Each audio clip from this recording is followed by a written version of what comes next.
A solitary miscalculation, a breath misaligned, and this Israeli F-15I vanishes into the sea. The sole tether-keeping catastrophe at bay? Precision, timing, and clandestine choreography. At precisely 02:13 hours, under an obsidian sky cloaked in silence, two pairs of F-15I Ra'am multi-role fighters ascend from Hatzerim Air Base in Israel's southern quarter. Their systems dim to the barest glimmer. They ghost across the Red Sea at a knife-edge altitude of just 150 feet. Slipping beneath the radar net west of Tiran Island, the formation melds with topographical folds and intelligence-confirmed surveillance voids. At the 5-minute mark, they bank west, hugging Egypt's eastern shoulder, tracing its curvature like shadows over stone. As they breach lower-pressure air corridors, cockpit oxygen trickles in. Systems irrelevant to flight or concealment lie dormant.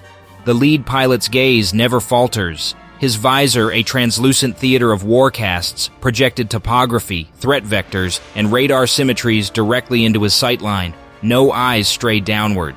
By 02:27 hours, precisely 270 kilometers south of Sharm el-Sheikh, a coded throttle tap from the lead jet signals a convergence. The second pair slides into formation. All four descend slightly to 200 feet to duck beneath the tendrils of a presumed Sudanese early warning radar grid. The next 420 kilometers must be devoured at this ultra-low altitude. To an untrained eye, these warbirds resemble stock strike eagles, yet their souls engines, sensors, weapons arrays speak the tongue of Israel, uniquely honed for the unspeakable tasks ahead. The F-15I Ra'am is not merely a fighter, it is Israel's scalpel for distant, deep strike operations. It brandishes conformal fuel tanks seamlessly fused to its flanks, an anatomical addition that extends its endurance by over 4,500 pounds of fuel without inflating its radar fingerprint or dragging its aerodynamics. Within the cockpit, the Elbit Systems Dash 4 helmet is more oracle than instrument. Terrain lines, adversary signatures, and threat harmonics flood the pilot's retina at refresh intervals fast enough to match the twitch of thought. This intimacy between man and machine is vital when flying mere heartbeats from the terrain. Without conformal tanks and the sensor visor nexus, this sortie would demand a mid-mission refueling inviting peril, shortening strike windows and risking exposure. But this bird was built for solitude. It drinks the wind in silence. At 02:39 hours, having chalked 470 kilometers, the aircraft begin a slow incline over the waters south of Port Sudan. Here begins the gambit. They are now brushing the periphery of Yemeni skies, where Iranian-fed radars and missile sites await with open jaws. The formation fractures two pairs diverge, flanking the rendezvous zone from oblique vectors, hedging against ambush and system fault. 4 minutes later, a monolithic silhouette resolves on their scope. The KC-707 REM aerial tanker holds altitude at 24,000 feet, loitering over a waypoint codenamed Syrup 6. No voice crackles over the comms, silence reigns. The lead F-15I dips under and signals intent with a solitary wing rock. The tanker's refueling boom pre-extended and balanced by intelligent stabilizers finds the receptor with a sharp metallic click.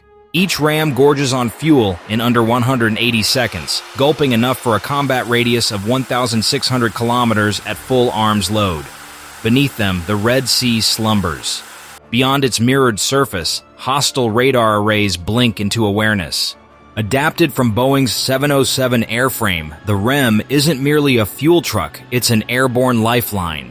Its bespoke Israeli systems manage encrypted coordination, real-time tank priority logic, and mid-air data relays. The boom capable of dispatching 2,500 gallons in minutes remains locked on target even amidst turbulence. In a war where foreign basing is often impossible, this airborne oasis keeps the strike force unshackled. By 02:53 hours, 220 kilometers off Yemen's jagged shore, the threat sensors start to chatter. First, staccato bursts, then sweeping arcs. The RAAM pilots exchange no words, but they know. The electronic footprint matches an archaic Soviet spoon rest radar fielded by Iranian-backed Houthi cells. Seconds later, a second ping enters the ether, longer, broader, a classic search pattern. Possibly a P-19, maybe a YC-6M. It doesn't matter. It's live. They're watched.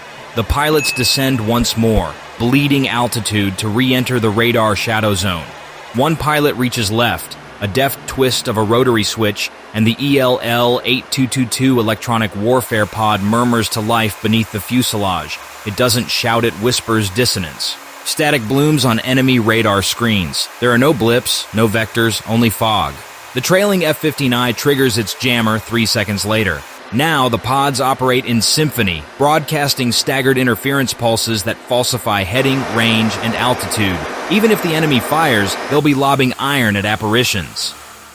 At 0301 hours, a third radar chirps a fire control frequency, trying to claw a lock. It fails. Israel's ELL-8222 is no brute force jammer. It's an illusionist. It catalogs enemy signals, distorts their signature, then flings them back in deceptive cadence. With surgical digital mimicry, it convinces ground crews their targets are elsewhere or nowhere. The pod does this across 16 channels at once, curated by the aircraft's own mission computer. At 0306 hours, the strike package crests a ridge 18 kilometers northwest of Sanaa. There is no more terrain to shield them. They are now naked to the sky. They push to 480 knots, stabilizing at 2,000 feet. Every second is a wager. Then, like a ghost city, etched in ash, Sanaa materializes on the horizon. Their helmet overlays fused satellite reconnaissance acquired just hours earlier, with real-time targeting. Confirmed positions: 6 Shahed 136 drone movers, 4 mobile radar trailers, and a suspected command node. The kill list glows bright. Inside each cockpit, adrenaline compresses time. Hands steady, breaths measured. Beneath their wings, 4 Rampage missiles, Israel's indigenous supersonic standoff weapon, await the command to unleash. At 0307 hours, 20 kilometers out, the flight lead whispers to the void, "Weapons free." One, then another, then all 8 Rampages scream from the rails, trailing pale fire as they tilt toward pre-designated kill points. They travel at Mach 1.5, too fast, too smart for interception. Within 28 seconds, detonations roll across the airport. The fuel depot blossoms in flame. A hangar disintegrates. The drone storage goes up like dry parchment. Command post? Gone. The ROMs turn south, but the radar alert symphony has grown frantic. The Rampage isn't just speed and bang, it's an arrow of silence. With no terminal seeker, it betrays no final emissions. GPS-guided with encrypted inertial fallback, it tears through hardened sights before defenders even grasp they're under siege. Yet the mission isn't over. The F-15s wheel around. Targets remain. Each pilot now fires ad-lib missiles screaming toward the last blips on their HUD. None dare return with ordnance left unused. By 0310, the airport lies in smoldering ruins. The aircraft soar skyward at a dizzying 60-degree climb. Then the howl. Their threat receivers shriek. SA-6 radars lock on. 2 missiles lift from Al-Dailami Air Base, climbing fast.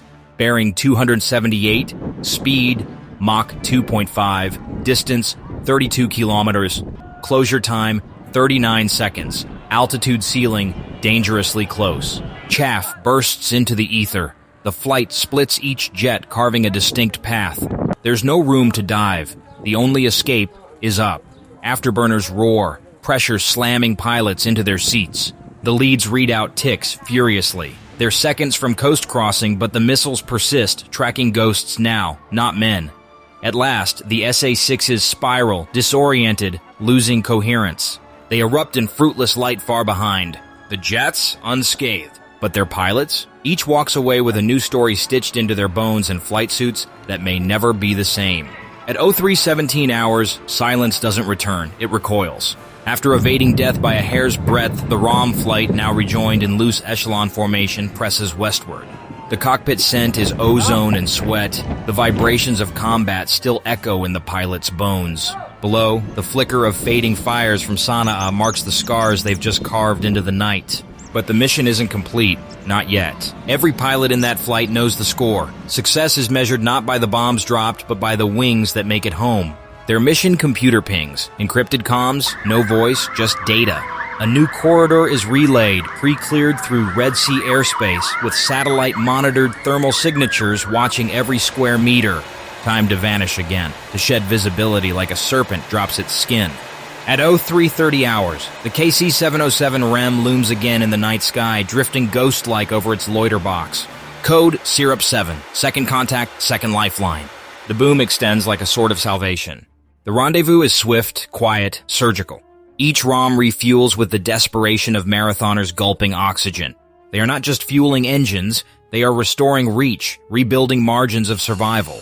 As the final aircraft disconnects, the Ra'am banks eastward, mission complete. Its systems purge logs, overwrite routes, erase traces. It'll vanish into the black just as the strike force did hours earlier. Nothing remains but disturbed air and unspoken pride. At 0342 hours, the F-15I Ra'ams climb once more, angling toward the Negev with afterburners throttled back to whisper. Though their frames are metallic, there's something almost mythic about them now. These are not just machines of war. They are phantoms carved by intention, will, and necessity. But war always answers with a whisper of its own. At 0347 hours, radar pings again, not a threat, but an escort. 2 Israeli F-15I Sufas slip in from the west, running dark but close. Airborne sentinels sweeping the skies, eyes and teeth in one motion. This was always part of the plan. Extraction isn't just about escape, it's about ensuring no ghosts tail the hunters home. As the quartet nears the border, the jammers flick off. ECM pods cool, threat receivers go silent. In the cockpits, the weight doesn't lift, it transposes. Combat is done, but its echo remains. Adrenaline bleeds into exhaustion. Minds that were fire and steel now flicker with fragments of the strike, missile trails, radar blooms, the pinpoint fire of destruction seen from 20,000 feet. At 4 hours touchdown at Hatzerim. Gear hits tarmac with a muted thud. Brakes hiss. The silence of return isn't celebratory, it's reverent. No cheers. Just the sound of canopies lifting and pilots exhaling finally. No cameras. No headlines. Only 4 jets, quietly parking under the same desert stars they left beneath. And somewhere across the sea, an airfield smolders, the sky still whispering the names of those who flew through it. At 4:17 hours, the pilots disembark in near silence, boots hitting concrete with a solemn rhythm. Ground crew approaches, not with applause, but with understanding this is not a homecoming of heroes, but the return of shadows. Fuel lines connect, diagnostics begin, and already the strike aircraft begin the transition from combat machines to enigmas once more. There are no markings to betray where they've been. No soot on the fuselage, no trace of fire, only a slight residual heat in the skin, like the breath of something that's tasted danger and lived to tell none of it. Inside the debriefing room, the lights are harsh and clinical. Every second of the mission is reconstructed. HUD footage, radar snapshots, system logs, all reviewed with surgical intensity. The objective wasn't just destruction. It was precision. The mission was to reshape intentions with steel and silence. The squadron commander enters last, eyes scanning the room as if checking not just for presence, but for something deeper: fractures, tremors, ghosts that may have followed them back in spirit. The pilots sit straight, but everyone feels the weight of the moment. They don't need medals. What they crave is affirmation that the impossible has been made real again. One by one they speak. Short sentences. Clear language. Facts. Coordinates. Impacts. Resistance. Fuel states. Weapons expended. No bravado. No emotion. This isn't for legacy. This is for continuity. Because there will be more missions, more nights, more call signs whispered across encrypted airwaves. As dawn breaks, Hatzerim remains under blackout. Outside, the desert light begins to burn pale gold, brushing the edges of the hangars.